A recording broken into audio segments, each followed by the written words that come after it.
Bueno, el Apocalipsis, el santuario en el Apocalipsis, el final feliz. Yo puse otro título, ¿habrá o no habrá santuario? Ambas cosas tienen relación. Vamos a avanzar. A ver. Bueno, otra vez recordamos la estructura del Apocalipsis y esta vez vamos a ver las últimas dos secciones del Apocalipsis, que sería el juicio a las bestias y la iglesia triunfante. Vemos que todo esto, los sufrimientos del pueblo de Dios, llevan finalmente a la última batalla, al conflicto final. Luego, ¿verdad? Y en esta última batalla vemos un énfasis en el juicio en favor del pueblo de Dios. Luego de esto vemos plagas que revelan el verdadero carácter de los impíos, porque aparentemente esta última generación será muy religiosa. Experimentaría un revivimiento espiritual, pero pseudo espiritual, pseudo religioso, pero se revelará su carácter con estas plagas. Y finalmente los líderes de esta gran rebelión, que son las dos bestias, como también el dragón, tendrán su fin. Y luego veremos que la iglesia militante del principio llega a ser la iglesia triunfante al final, en los últimos capítulos. Bueno, yo tengo acá esta maqueta que bajé recién de internet. La verdad es que no tiene nada de original, es solamente para orientarlo un poco, donde se muestra cómo era Jerusalén en los tiempos bíblicos. Allí tenemos el templo, ¿verdad? El templo de Herodes, en el monte más alto dentro de Jerusalén. Jerusalén en realidad es una ciudad en altura, tiene más de 800 metros sobre el nivel del mar, y está rodeada de valles. Estas líneas marcan los valles, ¿verdad? Los valles u hondonadas que rodean a Jerusalén. Y acá está el Valle del Cedrón, que divide Jerusalén de los Montes de los Olivos, ¿sí? Los Montes de los Olivos tienen tres grandes cimas. Acá generalmente cuando Jesús se ubica cerca de la casa de sus amigos, ¿cómo se llamaban? Lázaro, María y Marta. Aquí está el templo. Jerusalén, la ciudad, es atravesada por otro valle, que es el valle de Tiro-Peón, que está todo poblado. Estos son los muros que rodean Jerusalén. Estamos hablando del siglo I, ¿verdad? Y acá, ¿verdad? Tenemos este gran valle, que es el valle de Hinón. Este valle de Hinón era el basurero de ese tiempo, el lugar donde los camiones de basura descargaban la basura en los tiempos bíblicos. O sea, donde se tiraban todos los desechos, animales muertos, cadáveres, una persona condenada, ¿verdad? Era tirada allí también. Y ese valle generalmente estaba con llamas, con fuego, porque la basura se quemaba y era necesario estar prendiendo todo el tiempo fuego para que la basura ardiera. Ahora, en los tiempos de guerras era peor, porque todos los cadáveres, miles de personas, ¿verdad?, de ambos bandos, no era imposible hacer un hoyo para enterrar a cada persona, entonces los tiraban allí y los quemaban. Y el fuego, ¿verdad?, parecía que no se apagaba. Entonces, allí también el Valle de Hinón se hizo conocido en el Antiguo Testamento, porque en los tiempos de apostasía de los reyes de Israel, en el Valle de Hinón levantaban imágenes del dios Moloch, un dios que era esculpido con cuerpo humano y cabeza de buey, y los brazos los tenía en esta forma así, sobre sus piernas, en su trono, pero era hueco, y debajo había un horno. Entonces tiraban a los niños y los quemaban en el fuego. Eso es lo que le llama el Antiguo Testamento pasar a sus hijos por fuego. Algunos reyes de Israel incluso lo hicieron.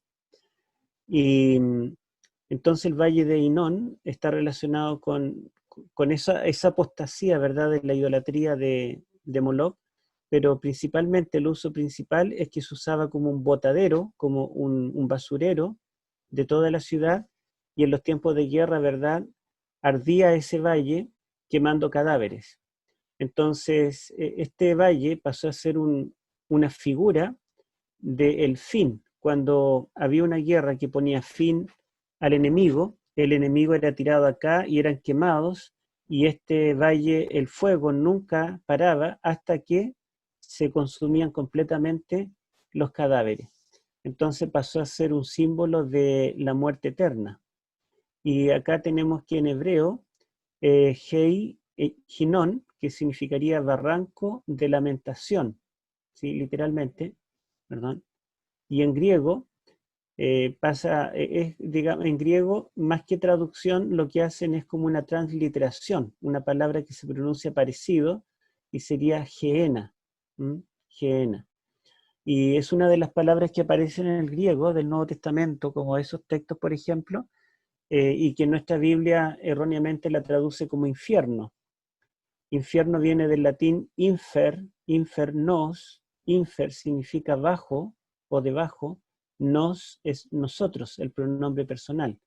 Entonces infierno significa debajo de nosotros y tiene la, digamos, la connotación de los dioses griegos y del dios Hades de los griegos, ¿verdad? Y también en el mundo romano, como que habían tres capas: la capa donde estábamos nosotros, una capa de dioses arriba, en la altura, y debajo otra capa donde vivía Hades, el dios de los muertos, y allí, ¿verdad?, quemaba continuamente y torturaba a los que morían.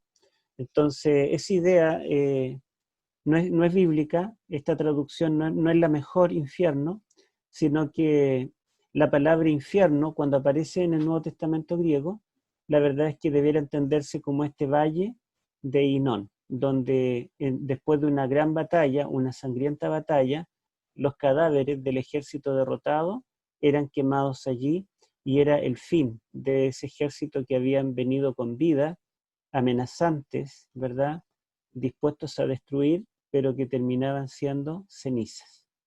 Bueno, esto lo menciono porque en los capítulos 19 y 20, que son los que vamos a ver ahora, habla justamente de estas cosas.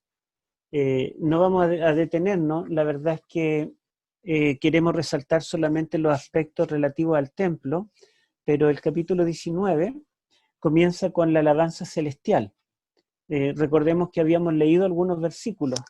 Quizá podríamos recordar también, comienza cantando que ya Babilonia no existe. Capítulo 19, ¿verdad? Podemos leer nuevamente los versículos 1 y 2. Leo. 1 al 3 mejor. Después de esto oí en el cielo un tremendo bullicio como el de una inmensa multitud que exclamaba: Aleluya, la salvación, la gloria, el poder son de nuestro Dios, pues sus juicios son verdaderos y justos. Ha condenado a la famosa prostituta que con sus adulterios corrompía la tierra. Ha vindicado la sangre de los siervos de Dios derramada por ella.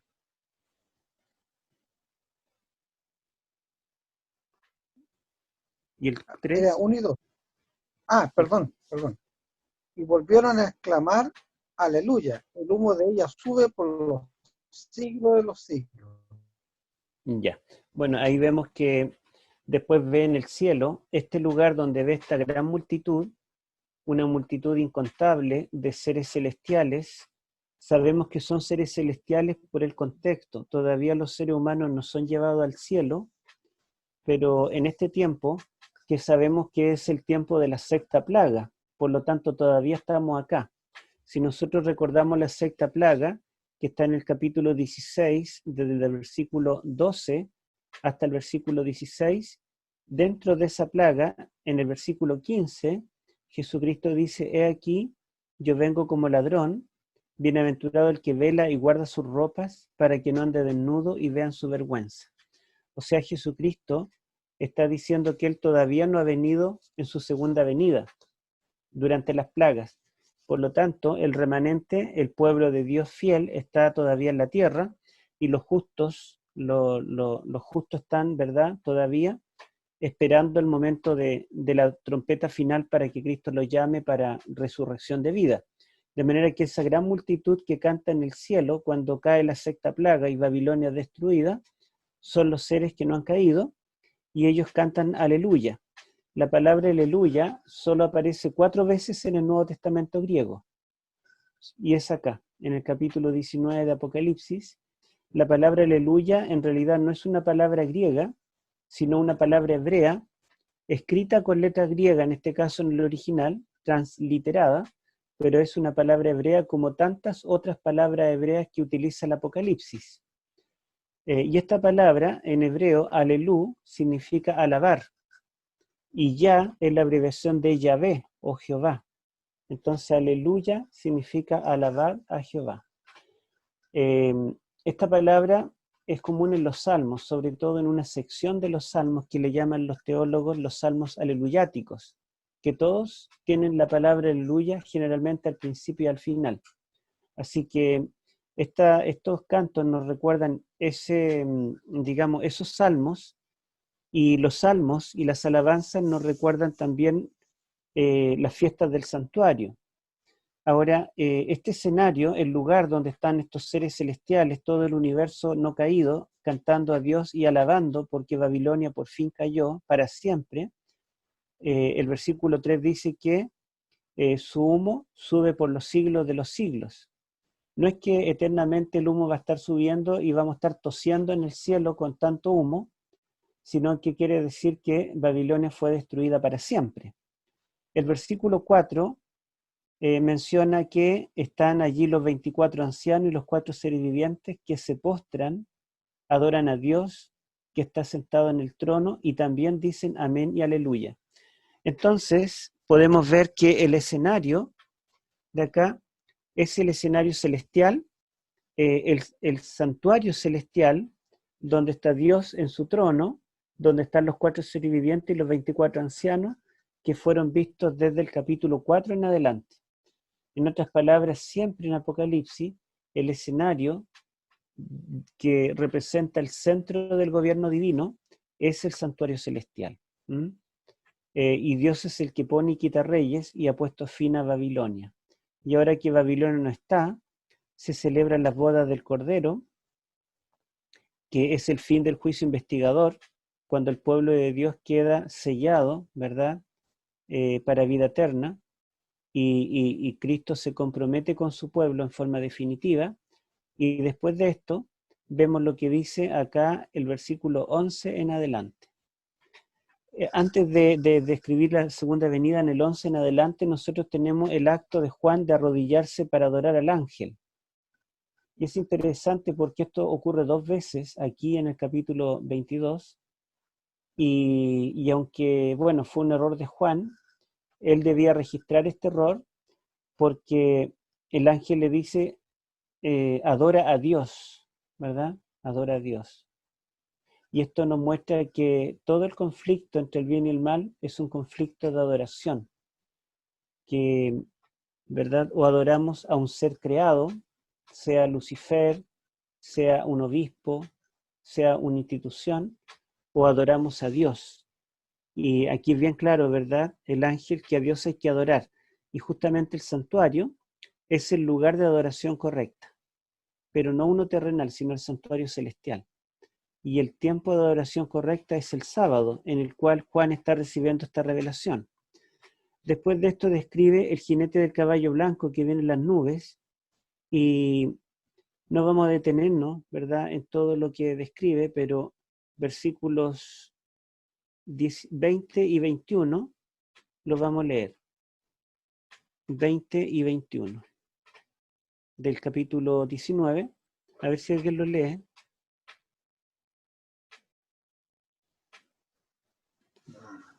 Vi a la bestia y a los 2 reyes de la tierra y sus ejércitos reunidos para guerrear contra el que montaba el caballo y todo su ejército. La bestia fue apresada y con ella el falso profeta, que había hecho delante de ella las señales con las cuales había engañado a los que recibieron la marca de la bestia y habían adorado su imagen. Ya. No, sigue. Bueno, Estos 2 fueron lanzados vivos dentro del lago de fuego que arde con azufre.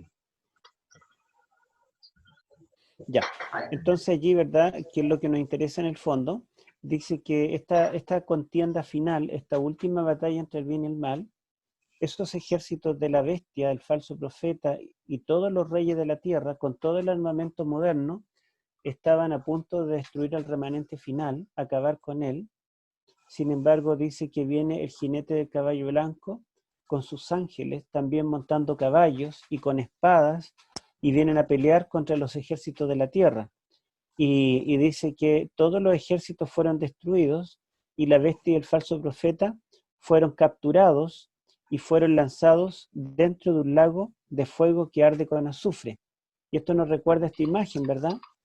Hubo una gran batalla, el pueblo de Dios fue amenazado, la Jerusalén espiritual.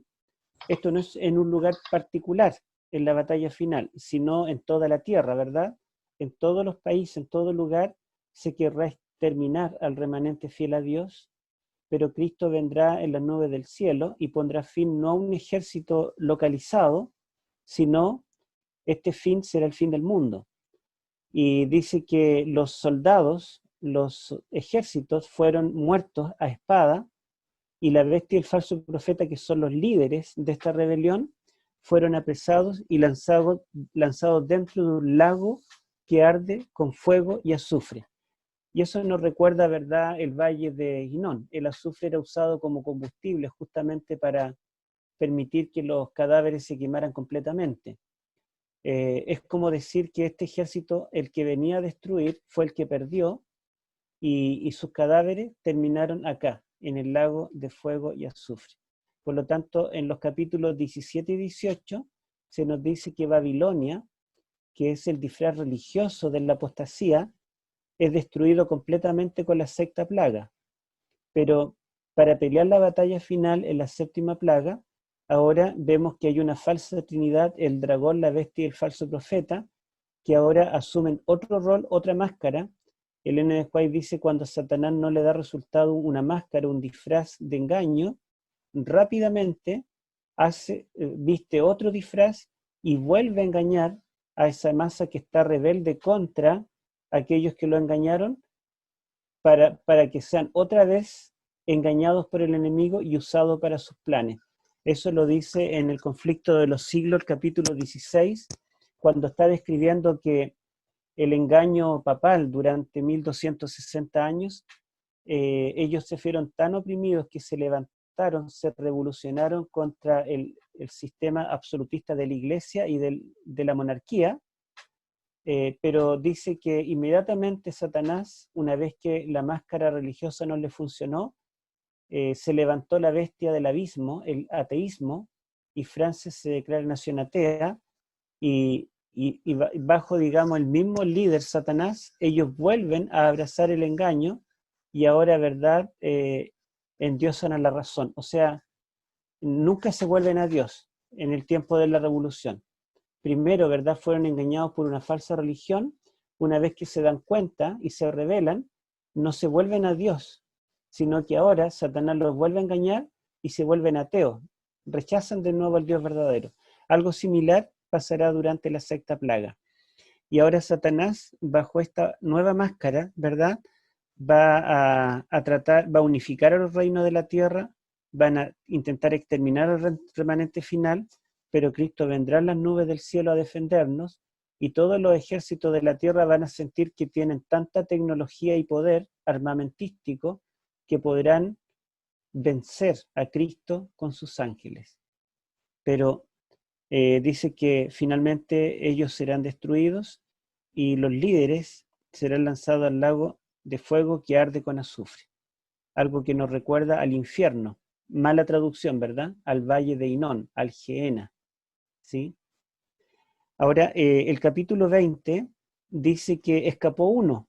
¿Se recuerdan que eran 3 los líderes de la rebelión? El dragón, la bestia y el falso profeta.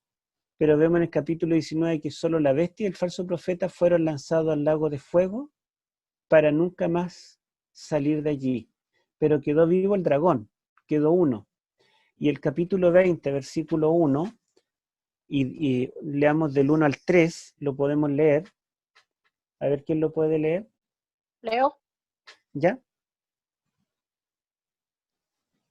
dice: Vi un ángel que descendía del cielo, con la llave del abismo y una gran cadena en la mano, y prendió al dragón, la serpiente antigua, que es el diablo y Satanás, y lo ató por 1000 años, y lo arrojó al abismo, y lo encerró, y puso su sello sobre él, para que no engañase más a las naciones, hasta que fuesen cumplidos 1000 años.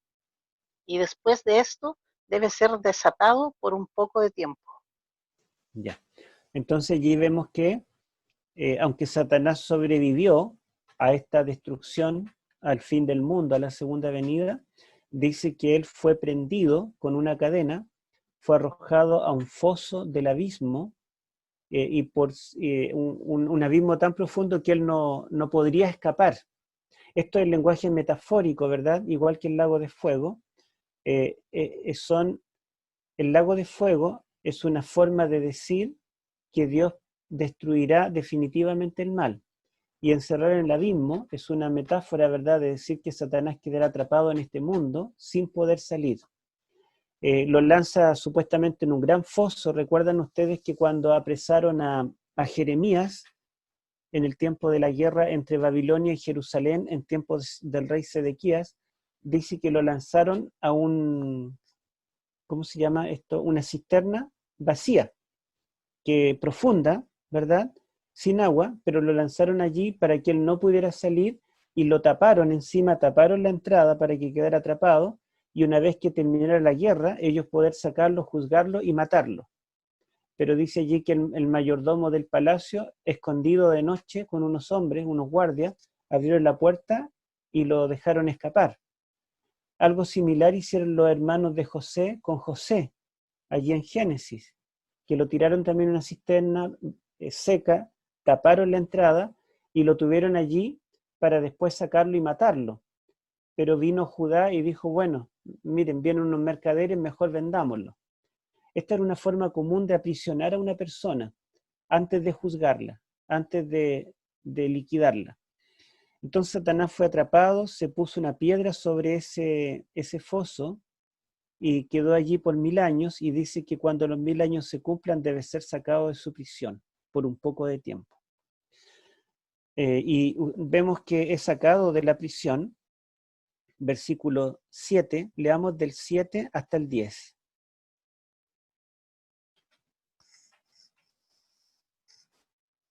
¿Del capítulo 20? Sí, capítulo 20.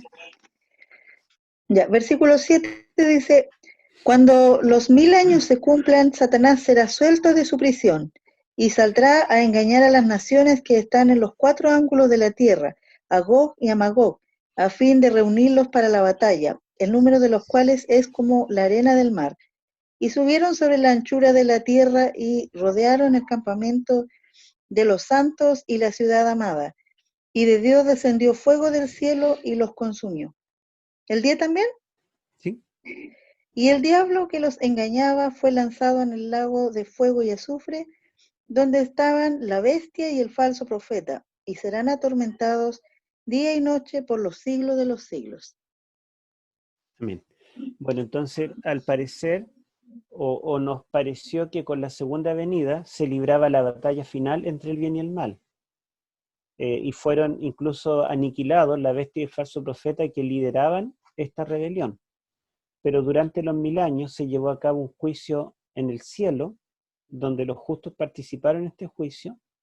Satanás fue apresado, al parecer ya no tenía posibilidades, pero dice que cuando los 1000 años se cumplieron, el versículo 7, Satanás será suelto de su prisión y saldrá a engañar a las naciones. Las naciones habían muerto, porque la Biblia nos revela que los impíos morirán con el resplandor de su venida. Eso está en 2 Tesalonicenses 2:8, y en 2 de Pedro capítulo 3, versículo 10 en adelante, nos dice que cuando Cristo venga, lloverá fuego del cielo, ¿verdad? Y todos los elementos ardiendo serán deshechos, y la tierra y las obras que en ella hay serán quemados. Por lo tanto, ¿verdad?, con la segunda venida hay una destrucción, pero cuando termine el milenio, Satanás será sacado de su prisión, porque la Biblia nos habla de una segunda resurrección. Entonces los justos resucitan cuando Cristo viene en su segunda venida, y se llama la primera resurrección. Y al final del milenio, los impíos son resucitados para ser juzgados, y es lo que se llama la segunda resurrección. Pero Satanás aprovecha la ocasión y los engaña, ¿sí? ¿Qué engaño les dirá? En el conflicto de los siglos dice que él les dirá que él tiene poder para resucitar muertos, y que él los resucitó, que confíen en él, que asalten la Nueva Jerusalén. Pero dice acá que de Dios lloverá fuego del cielo y los consumirá. ¿Qué hace la Nueva Jerusalén en la tierra? Si en realidad está en el cielo. Bueno, acá no se nos dijo, pero se nos va a decir en el capítulo 21, que al final del milenio la Nueva Jerusalén descenderá del cielo de Dios a la tierra, dispuesta como una esposa ataviada para su marido. Entonces, la Nueva Jerusalén, ¿verdad? Al igual que la antigua Jerusalén que tenemos acá, se asentará sobre la tierra, y Satanás, con todos los impíos, que será una multitud incontable desde Caín en adelante, dice que los reunirá, los engañará y los convencerá para asaltar la Nueva Jerusalén y destruirla. Pero de Dios descenderá fuego del cielo y los consumirá, y el diablo que los engañaba y que los lideró, ¿por qué no está la bestia y el falso profeta? Porque ellos fueron lanzados anteriormente, ¿verdad?, al principio de los 1000 años, al lago de fuego. Pero el diablo que los engañaba, según el versículo 10, también será lanzado al lago de fuego y azufre, donde estaban la bestia y el falso profeta. Y será el fin definitivo del diablo y de esta falsa trinidad. Entonces, este lenguaje está dado en base a la geografía, ¿verdad?, y a la cultura de Juan en el mundo antiguo. No debemos pensar nosotros que este lago de fuego representa un infierno o algo así, o que el diablo tiene cachito y un tridente y hay un infierno debajo de nuestros pies y arriba hay, digamos, otra capa con Dios. En realidad Dios está en el cielo, en su templo, pero no en esa forma, ¿verdad?, como lo imaginaban los paganos. Y esto, bueno, ¿qué tiene que ver esto con el santuario? Nosotros nos podemos preguntar, y la verdad es que tiene mucho que ver, porque el juicio investigador, después que salía el sumo sacerdote del lugar santísimo, después de haber purificado el templo, el altar y todas las cosas, dice que el pueblo podía festejar, el pueblo era declarado limpio, pero dice que el sumo sacerdote hacía traer el macho cabrío por Azazel, ¿recuerdan? Y en el día de la expiación ponía sus manos sobre este animal y confesaba todos los pecados de todo Israel de todo el año. Todo lo que había contaminado el santuario era depositado sobre la cabeza de Azazel, y dice que Azazel era llevado vivo a un desierto de donde no podía escapar hasta que finalmente muriera. Entonces ese destierro de Azazel, ¿verdad?, simbolizaba algo. ¿Qué simbolizaba? Simbolizaba el destierro de Satanás durante los 1000 años y el fin definitivo del enemigo de Dios, el causante de todo mal y de la rebelión, en el lago de fuego. Es interesante que los judíos avanzaron bastante en la interpretación del libro de Levíticos, y yo quiero mostrarles acá, a ver, vamos a salir de la diapositiva un ratito. Quería pegar en la diapositiva algunos textos del libro primero de Enoc, pero la verdad es que no alcancé. Yo estoy seguro que tenía el libro primero de Enoc abierto. A ver, aquí está. Bueno, miren, hice algo muy rápido, busqué a Azazel allí en el buscador, lo más simple, y ustedes pueden ver que en el libro primero de Enoc, bueno, ¿por qué cito primero de Enoc? Porque primero de Enoc, de todos los libros apocalípticos judíos, es el más antiguo. Este libro tiene que haber sido escrito 3 o 4 siglos antes de Cristo. Entonces, después de Daniel, en el Antiguo Testamento, el primer libro que copió el estilo de Daniel fue Enoc. Y la verdad es que el autor no sabemos cómo se llama, pero él se hace llamar Enoc, supuestamente el séptimo descendiente de Adán. ¿Se acuerdan que dice que Enoc fue llevado vivo al cielo? Bueno, este personaje dice, hola, yo soy Enoc, ¿se acuerdan de mí? Yo viví en el tiempo antes del diluvio, entonces yo conocí a los patriarcas y me fui al cielo, soy amigo de todos los ángeles, les puedo decir cómo se llaman, cuánto miden, de qué color tienen los ojos, porque yo conozco a los ángeles, conozco el cielo, me he paseado por otros mundos. Entonces, supuestamente se hace pasar como Enoc, y en este libro se profetiza a través de símbolos el futuro de las naciones, pero como el autor vive en ese tiempo, entre el siglo III y IV, lo que describe de la historia, que Israel estará cautivo en Egipto, después estará cautivo en Babilonia, después vendrá el imperio persa, el imperio griego, esas cosas en realidad no son profecías, sino que el autor está viviendo en ese tiempo, pero presenta toda la historia del pueblo de Israel como si él lo hubiera profetizado en el tiempo antes del diluvio. Pero es interesante que cuando habla de la rebelión, menciona a Azazel. Fíjense acá, el capítulo 8, versículo 1 de este libro, dice, y Azazel enseñó a los hombres a fabricar espadas de hierro y corazas de cobre, y les mostró cómo se extrae y se trabaja el oro hasta dejarlo listo, y en lo que respecta a la plata, a repujarla para brazaletes y otros adornos. A las mujeres les enseñó sobre el antimonio, que era, digamos, cómo se pintaban ellas los ojos, el maquillaje de los ojos, las piedras preciosas y las tinturas. Estas cosas que la sociedad judía condenaba, más bien los judíos píos, los judíos ultra religiosos, la guerra, ¿verdad? Las matanzas, las armas, y también la vanidad, el arreglo personal de las mujeres en este sentido, ¿verdad? Ven que Azazel es el que enseñó estas cosas a los seres humanos. Así lo interpreta este libro.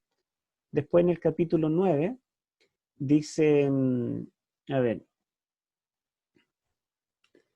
dice, tú has visto lo que ha hecho Azazel, cómo ha enseñado toda injusticia sobre la tierra y revelado los secretos eternos que se cumplen en los cielos. O sea, Azazel es visto como aquel que es el causante de todo lo malo. Él enseñó la injusticia. Y después tenemos el capítulo 10, por ejemplo, dice, ahí está hablando del tiempo de Noé, y dice, y además el Señor le dijo a Rafael, que es un arcángel en este libro, encadena a Azazel de pies y manos, arrójalo en las tinieblas, abre el desierto que está en Dudael y arrójalo en él, bota sobre él piedras ásperas y cortantes, cúbrelo de tinieblas, déjalo allí eternamente sin que pueda ver la luz. Y en el gran día del juicio que sea arrojado al fuego. O sea, Azazel, el líder de la rebelión, será lanzado en un desierto, en un abismo desolado, pondrán piedras sobre él, lo cubrirán de tinieblas, hasta que finalmente sea sacado de ese lugar en el gran día del juicio para ser arrojado en el fuego. ¿Se dan cuenta de la similitud? Y Azazel aparece en varios capítulos, en el capítulo 55, 56, vuelve a aparecer Azazel, pero lo que yo quiero mostrar es que hay mucha similitud entre Azazel y la descripción que da el Apocalipsis, acá creo que es, claro, la descripción que da el Apocalipsis del milenio. No es que Juan esté copiando un libro apócrifo, sino que esta interpretación del judaísmo en ese tiempo, 3-4 siglos antes de Cristo, fue una interpretación correcta. La palabra Azazel aparece en toda la Biblia, solo en Levítico 16. Entonces, cuando el autor de Enoc, y lo mismo hace otro autor, otro libro apocalíptico que se llama el Apocalipsis de Baruch, y hay como 3 libros apocalípticos anteriores a Cristo, que ven en Azazel un símbolo del líder, del ángel que lideró la rebelión. Entonces es interesante que para los judíos de los tiempos antes de Cristo, ellos entendían que Azazel, este macho cabrío, estaba representando al enemigo de Dios. Ellos lo representaban o pensaban que simbolizaba un ángel caído. Ellos pensaban que este Azazel era un ángel que había liderado a un grupo de ángeles y se había rebelado contra los ángeles leales. Ellos interpretaban también que finalmente Azazel sería exiliado en un desierto, sería aprisionado allí en tinieblas y cubierto con piedras, y que después de un largo periodo sería liberado para ser juzgado y lanzado al fuego y ser destruido para siempre. Entonces, esa interpretación de ellos, ¿verdad? Y que esta interpretación está basada no solo en Levítico 16, sino en lo que dicen los profetas del Antiguo Testamento sobre el fin de los impíos. Ellos toman estas imágenes proféticas del fin de los impíos y toman la figura de Azazel como el líder de la rebelión angelical y el que trajo la apostasía a la tierra, y muestran, digamos, este fin. Y Dios, cuando le revela a Juan el Apocalipsis lo que va a pasar, se lo revela en un lenguaje que ya es conocido tanto para los judíos como para los cristianos del primer siglo. Se sabe que tanto los judíos como los cristianos del primer siglo leían bastante este libro de Enoc, ya sea que lo leyeran como un libro, como una novela, o que le dieran cierto carácter de libro inspirado, porque hubo duda entre el judaísmo y entre el cristianismo en algún tiempo si este libro podría o no ser inspirado. Es interesante que Apocalipsis, ¿verdad?, como también Judas y también Pedro, toman algunas partes de este libro que están bien interpretadas y usan ese lenguaje. Dios quiere usar ese mismo lenguaje que era conocido para ellos para explicarle, darle la verdadera interpretación de los eventos finales. Aquí nosotros vemos que en Apocalipsis en ninguna parte se le llama al líder de la rebelión Azazel, sino que le llama al diablo y Satanás. Fue apresado, fue exiliado por 1000 años, al final de los 1000 años fue sacado de allí y fue lanzado al lago de fuego, pero la similitud es bastante interesante. Entonces podemos ver que Apocalipsis no solamente representa una parte del juicio investigador, del día de la expiación, la parte que tiene que ver con el macho cabrío por Jehová y la sangre expiatoria de él, que limpia nuestros pecados, ¿verdad?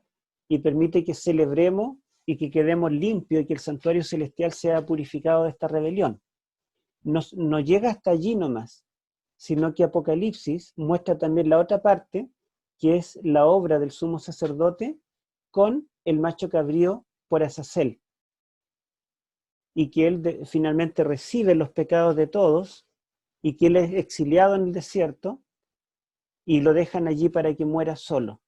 Entonces, esa segunda parte del día de la expiación, que pocas veces la consideramos, Apocalipsis también la toma, utilizando el lenguaje de Enoc, donde le da el nombre personal de Azazel al enemigo, y nos muestra Apocalipsis que el diablo, el causante de todo mal, finalmente será destruido. Entonces podemos decir que Apocalipsis 20, Apocalipsis 19, donde los enemigos, los líderes de la rebelión terminan en el lago de fuego, sería, ¿verdad?, o estaría también en el santuario, estaría presente, particularmente en el día de la expiación. Bueno, y acá se nos dice que los impíos que son resucitados mueren en el lago de fuego junto con Satanás, pero el capítulo 20 del 11 en adelante tiene lo que se llama paralelismo sintético, en el cual el primer paralelo cuenta la historia completa, algo así, y un segundo paralelo cuenta la última parte, pero la amplía, toma la última parte y la amplía. Entonces pasa a ser de la última parte un zoom. Y esto es lo que hace acá. Antes ahí ya termina el versículo 10 con el fin del diablo y todos los impíos y el lago de fuego y la bestia falso profeta, pero el versículo 11 no es posterior al versículo 10 cronológicamente, sino que el versículo 11 hasta el 15 retrocede a la última escena y la amplía y nos da detalles y dice que antes que los impíos sean lanzados al lago de fuego, el Señor pondrá allí el trono blanco, se sentará para juzgar y comparecerán todos los impíos y los muertos del mar y de todos los lugares saldrán para ser juzgados, ¿verdad? Y serán juzgados en base a las cosas que están escritas en los libros. Y finalmente, todos ellos serán lanzados al lago de fuego y azufre, que es la muerte segunda. Entonces hay 2 resurrecciones y 2 muertes. Aquí tenemos entonces capítulo 19, la segunda venida, y capítulo 20, el milenio. Vamos a entrar ahora al capítulo 21, que nos habla de la Nueva Jerusalén. ¿Sí? Bueno, el 19 no puse diapositiva, no alcancé, pero vamos a ver 21 y 22, la Nueva Jerusalén, y puse los 3 primeros versículos. A ver si alguien los puede leer.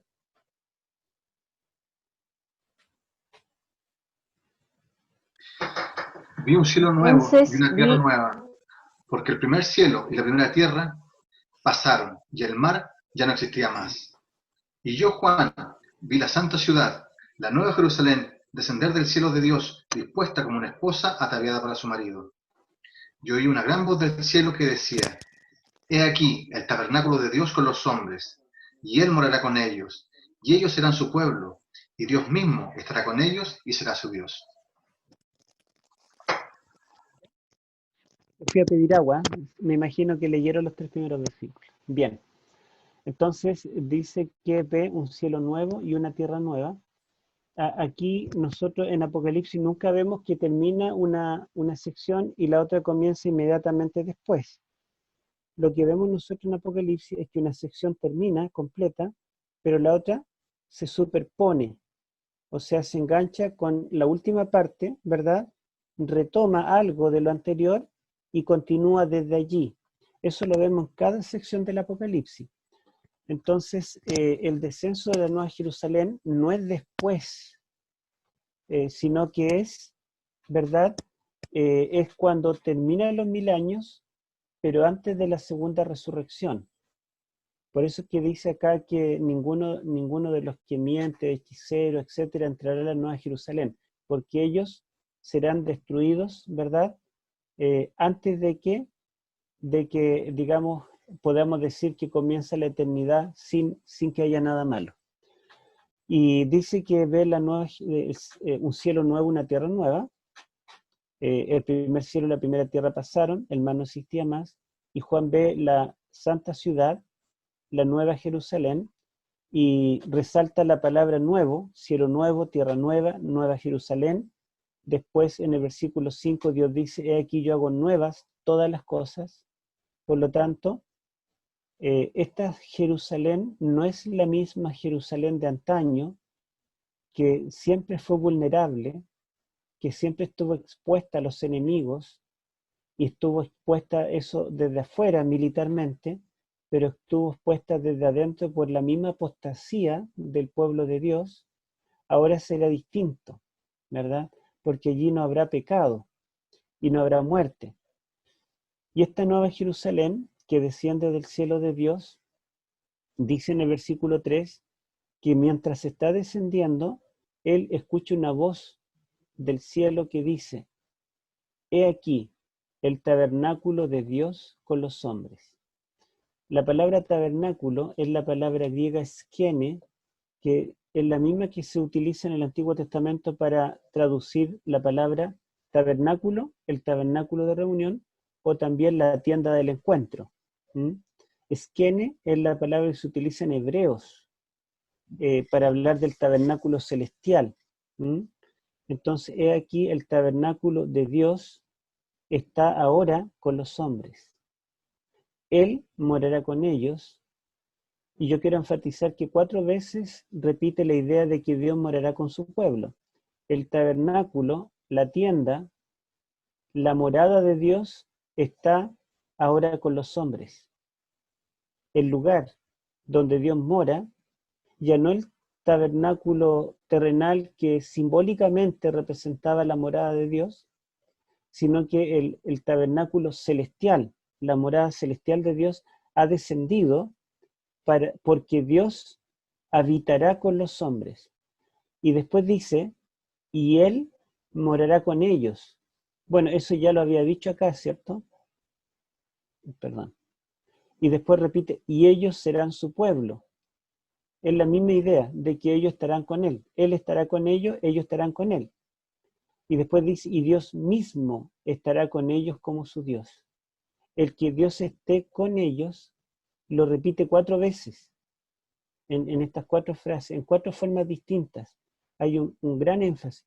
La palabra mismo es el pronombre personal en griego, que se traduce mismo cuando aparece el sujeto, el sustantivo, como digamos, sujeto de la oración, y aparece el pronombre como sujeto de la oración. Es como decir Dios, Él. Es como una redundancia. Entonces la palabra se traduce como mismo. Y la palabra Él, el pronombre personal, en este caso no el artículo Él, sino el pronombre personal con acento en castellano, Él, en griego, no, en un vaso grande, es autos.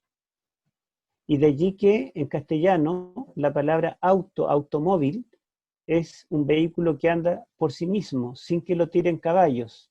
Entonces la palabra autos se traduce acá como mismo, Dios mismo.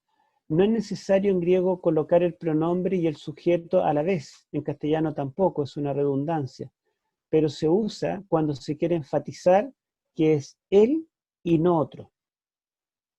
O sea, no será un símbolo de Dios, no será la gloria de Dios, no será la espalda de Dios, no será la apariencia de Dios. Me acuerdo que cuando yo estudié la Biblia antes de ser adventista con los testigos de Jehová, yo les pregunté, ¿qué me ofrecen? Te ofrecemos vivir en la tierra por la eternidad. ¿Y veré a Dios? No, nunca. ¿Pero y para qué quiero vivir por la eternidad y nunca voy a ver a Dios? No, solamente los 144.000 lo van a ver, pero ya está lleno el cupo, no entran más. Y yo le dije, pero si yo quisiera vivir con Dios, sí, pero no vas a poder vivir. Y yo les leí este texto, ellos me dijeron, no, esto es simbólico. En realidad nunca viviremos con Dios. Gracias. Así que aquí está diciendo 4 veces que nosotros viviremos con Dios. Y esta forma de expresión griega, theos autos, Dios, Él, es un énfasis que será Él mismo y no otro, no una figura, no un símbolo, no una representación. No es como nosotros que estamos juntos, pero estamos a través de una pantalla. No, en ese momento nos podremos abrazar, estaremos cara a cara, como Adán podía ver cara a cara a Dios en el Edén. Entonces, el propósito del tabernáculo, no sé si ustedes saben cuál es el propósito original de que Dios mandara a Moisés a construir un tabernáculo en el desierto.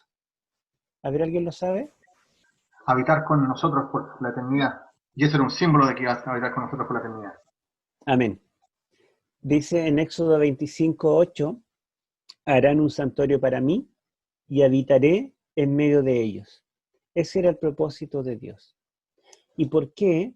Bueno, y es curioso que la palabra tabernáculo que se usa acá justamente nos recuerda la tienda, el tabernáculo del desierto, donde Dios vino para habitar en medio de ellos. Porque justamente según el libro de Números capítulo 2, que también lo vimos algo, ¿verdad? Cuando estudiamos el santuario en el Antiguo Testamento, el tabernáculo estaba en el centro del campamento y habían 3 tribus a cada uno de los puntos cardinales, de manera que Dios habitaba en medio de ellos. Era como un vecino. Eso que se cumplió en forma pálida, simbólica, a través de una copia, una sombra, ahora nosotros lo podremos vivir en forma real. Será Dios mismo que estará con nosotros como Dios. El tabernáculo, la casa de Dios, estará ahora con los hombres. Él morará con ellos. Ellos serán su pueblo. ¿Se dan cuenta el énfasis? ¿Mm? Por lo tanto, esta ciudad cumple finalmente con el propósito o con la figura representada con ese tabernáculo. Ahora, los que estuvieron en la clase del Antiguo Testamento se acuerdan por qué Dios mandó construir un tabernáculo en el desierto cuando lo relacionamos con el Génesis.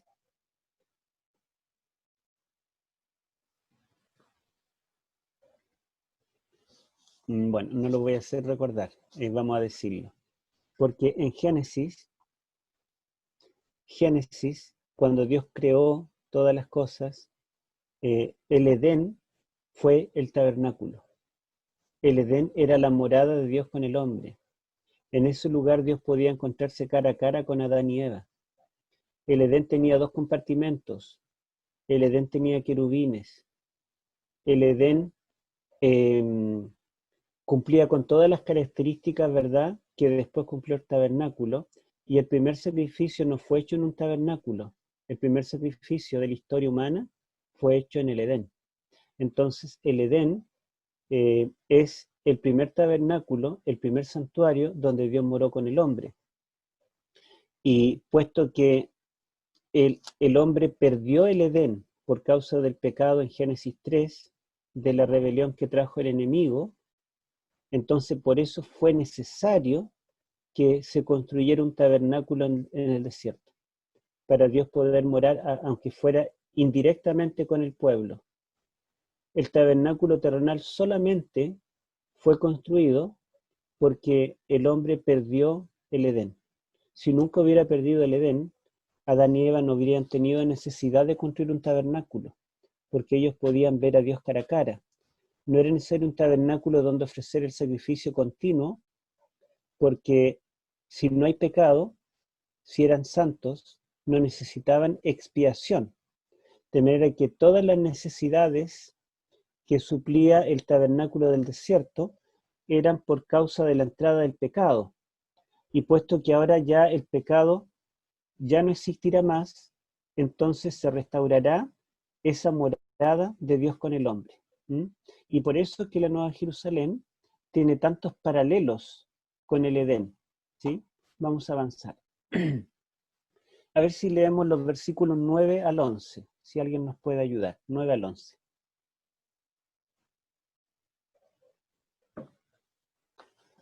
¿Quién podría leer?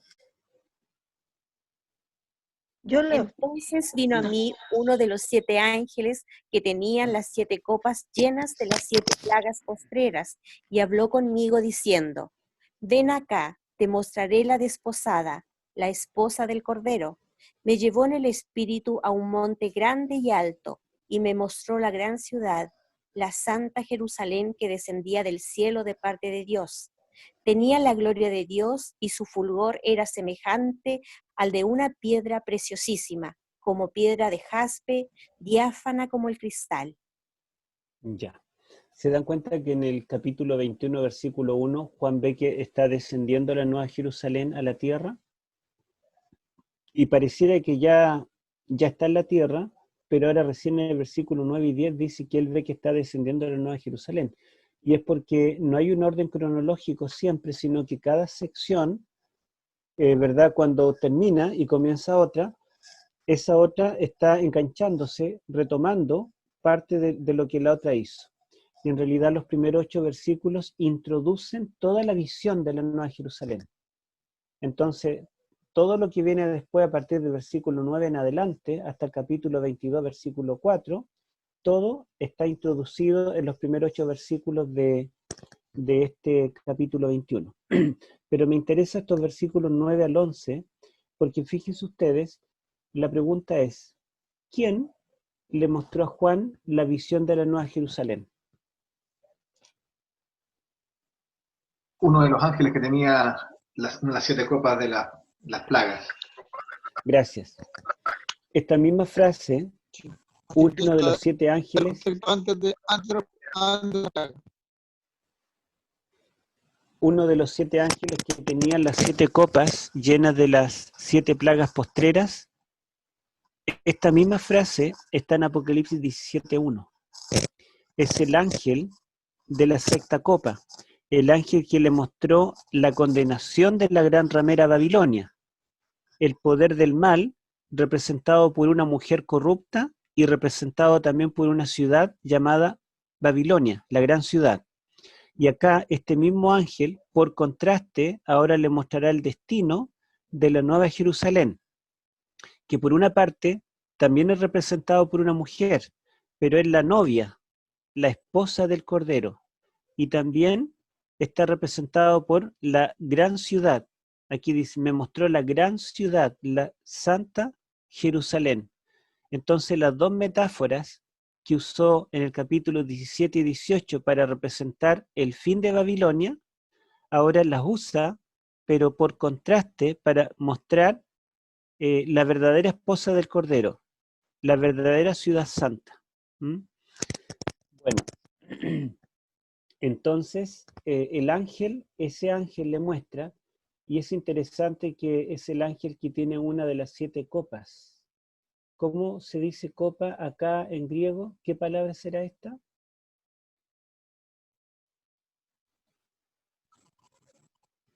Fiale.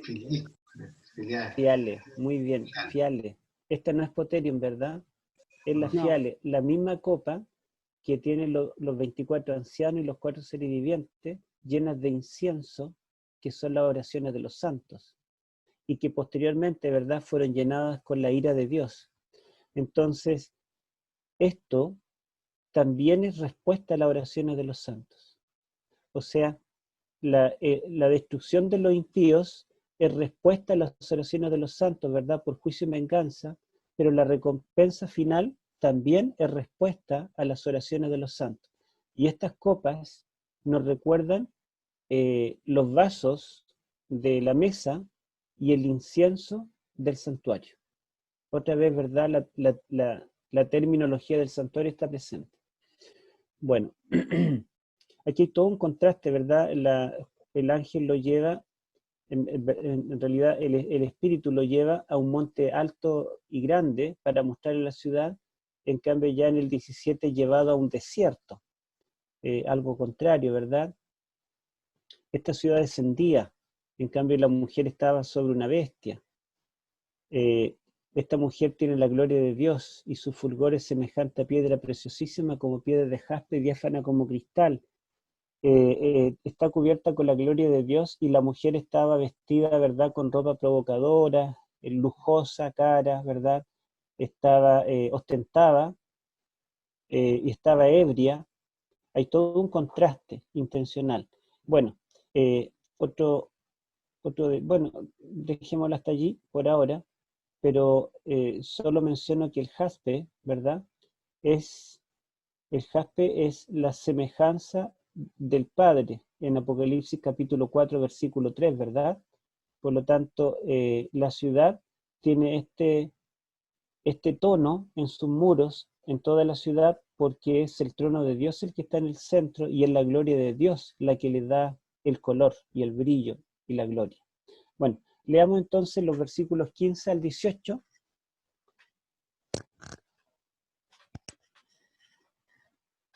A ver, ¿quién podría leer 15 al 18? El que hablaba conmigo tenía una caña de medir, de oro, para medir la ciudad, sus puertas y sus muros. La ciudad se halla establecida como un cuadrado, su longitud es igual a su anchura. Con la caña midió la ciudad, 12.000 estadios. La longitud, la altura y la anchura de ellas son iguales.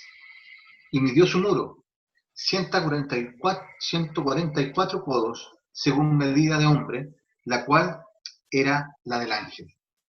El material de su muro era de jaspe, pero su ciudad era de oro puro, semejante al vidrio limpio. Ya.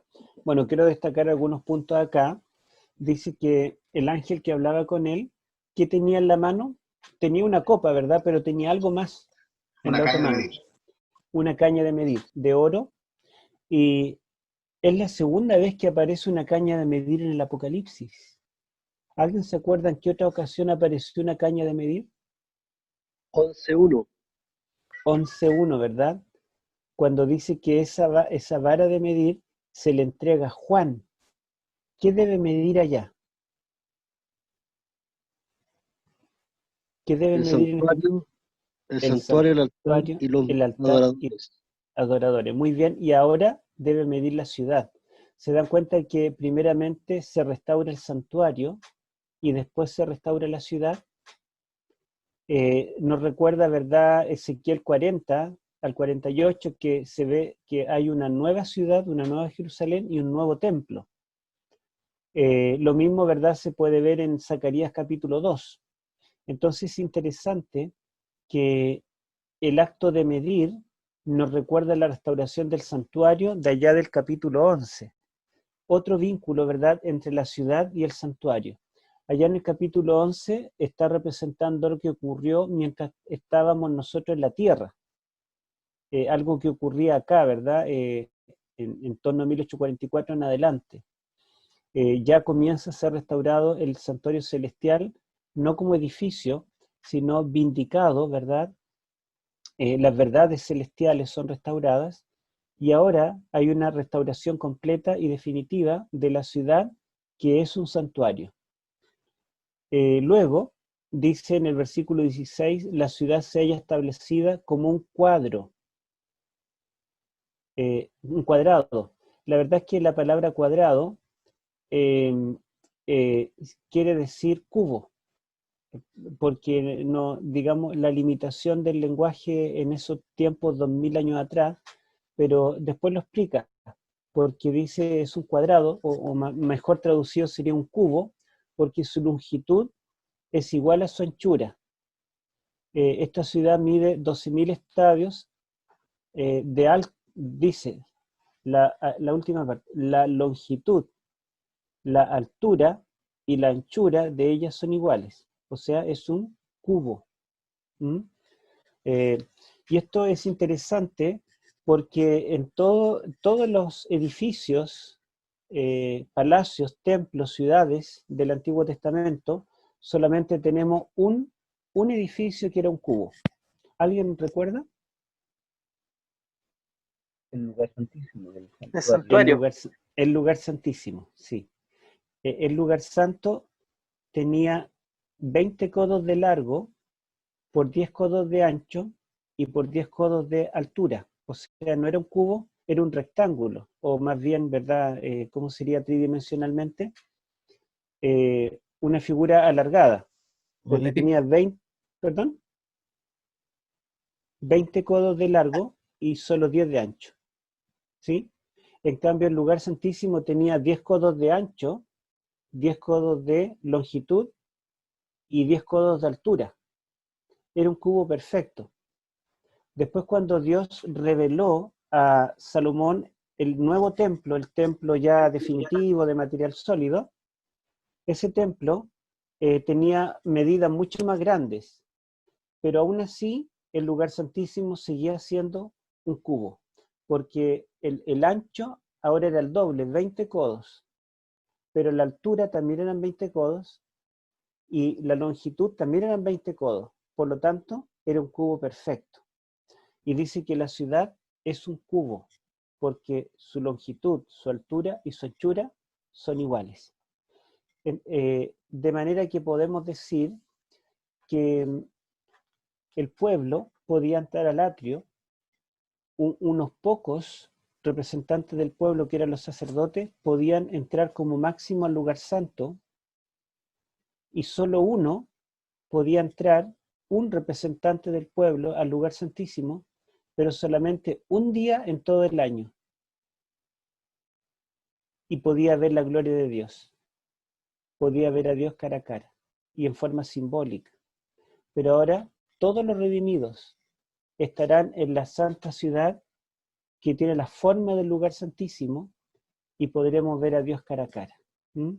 Eso es muy interesante, ¿verdad? Bueno, la altura es 144, altura, anchura, que es la misma medida, nos recuerda a los 144.000, que es 12 por 12, ¿verdad?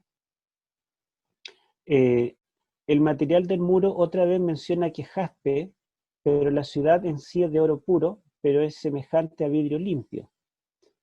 Y luego continúa describiendo que la ciudad tiene 12 cimientos y cada cimiento es una piedra preciosa, y si nosotros vemos los materiales de las piedras de los 12 cimientos, 3 en cada lado, ¿verdad? Suman 12.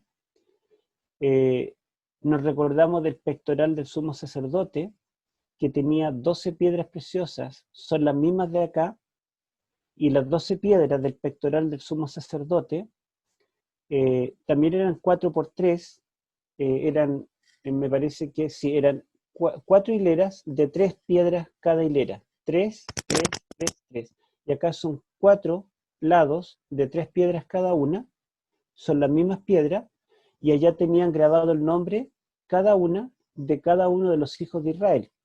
Estas también tienen grabado un nombre, pero cada una tiene grabado un nombre de cada uno de los 12 apóstoles del nuevo Israel. Esto otra vez nos recuerda el santuario, ¿verdad? Específicamente el pectoral del sumo sacerdote. Él llevaba sobre su corazón los nombres de todos los hijos de Israel, y significa que Dios llevará en los muros de la ciudad los nombres de el Israel espiritual. Pero el Israel literal del Antiguo Testamento también está presente, porque las 12 puertas son 12 perlas y tienen grabados los nombres de las 12 tribus de Israel. En otras palabras, en esta ciudad se encuentran las expectativas del Israel espiritual y del Israel literal.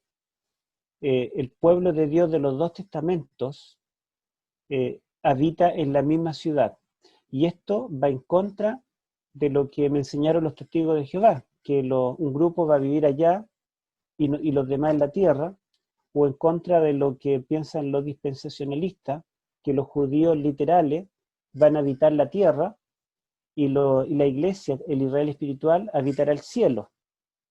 Estas dos habitaciones, dos lugares para habitar la eternidad, no es bíblico. Apocalipsis acá lo deja claro. Todos podremos ver su rostro. Bueno, continuamos. Vamos a leer entonces estos versículos. Primero el 22 dice: en ella no vi templo, porque el Señor Dios Todopoderoso es su templo y el Cordero. La verdad es que no ve en la ciudad templo, porque ya no es necesario un templo. Dios es su templo. Ya no hay un lugar, ¿verdad?, donde ellos puedan, a través de ese lugar, pensar en la habitación de Dios, en la presencia de Dios, sino que Dios estará allí. Por lo tanto, Dios es su templo y también el Cordero.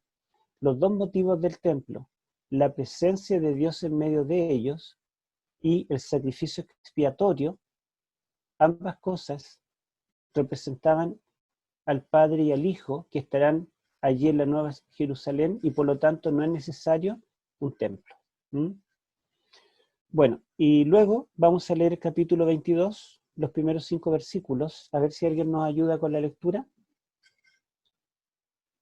22, 1 al 5. Leo. Dice: después el ángel me mostró el río de agua de vida, luciente como cristal, que salía del trono de Dios y del Cordero. En medio de la plaza de la ciudad, a uno y a otro lado del río, estaba el árbol de la vida, que lleva 12 frutos. Cada mes da su fruto, y las hojas del árbol son para la sanidad de las naciones. Y ya no habrá maldición alguna. El trono de Dios y del Cordero estará en ella, y sus siervos le servirán. Verán su rostro, y su nombre estará en su frente. Allí no habrá más noche, y no necesitarán luz de lámpara ni luz del sol, porque el Señor Dios los alumbrará, y reinarán por los siglos de los siglos. Amén.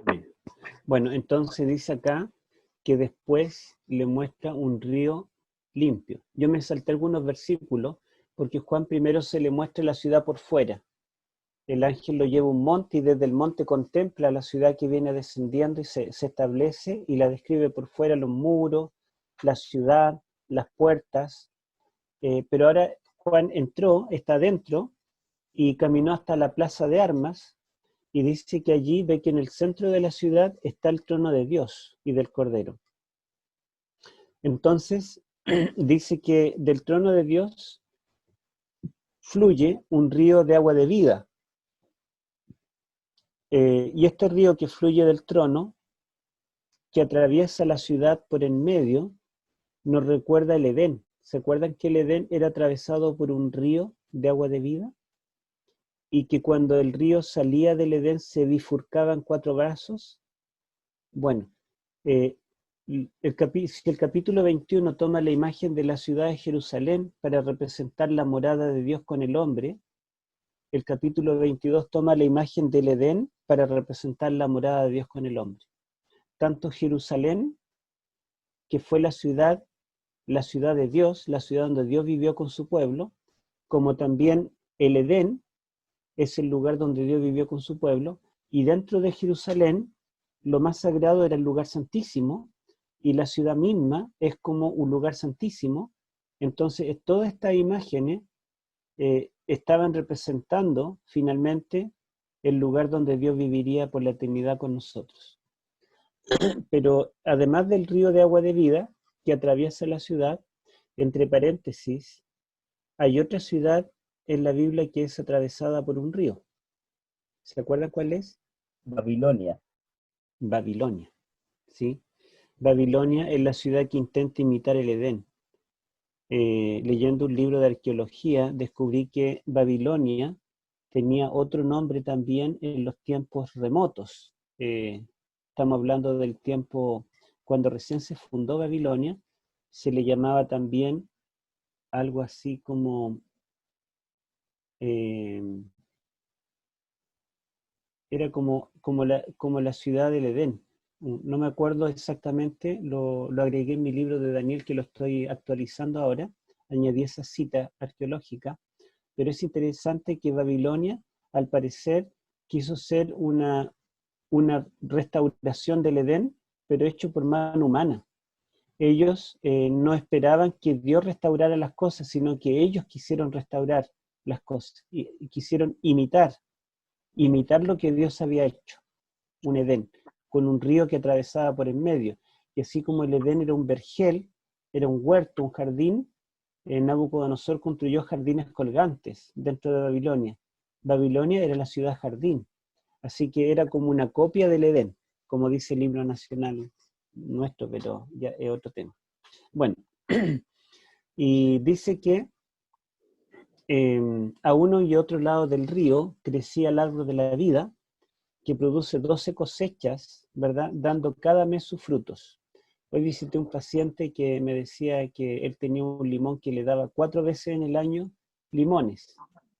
Y ese solo árbol le daba 90 limones cada una de las 4 veces. Entonces estaba feliz porque tenía limón prácticamente para todo el año.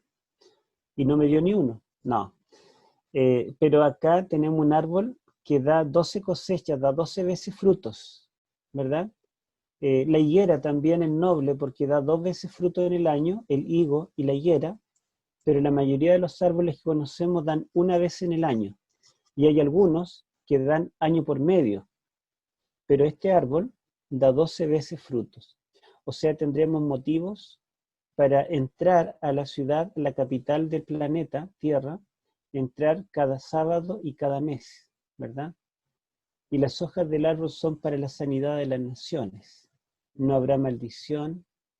La maldición, ¿se acuerdan? Que entró en Génesis 3 cuando la serpiente engañó a Adán y Eva. Maldita serás entre todas las bestias. Y luego Dios le dice al hombre, maldita será la tierra por tu causa. Pero ahora no habrá maldición. Quiere decir que ya no hay serpiente antigua.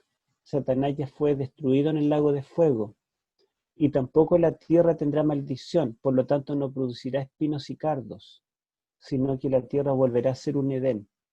Y el trono de Dios y del Cordero estarán en ella, y sus siervos les servirán, y verán su rostro, y su nombre estará en su frente. Pregunto, ¿veremos el rostro de Dios literalmente? Aquí dice, Sí, sí, ¿verdad? sí. Nosotros veremos su Amén. rostro. Génesis comienza diciendo que Adán y Eva veían su rostro, podían hablar con Dios cara a cara. Y Apocalipsis termina diciendo que los redimidos veremos su rostro, podemos hablar con él cara a cara.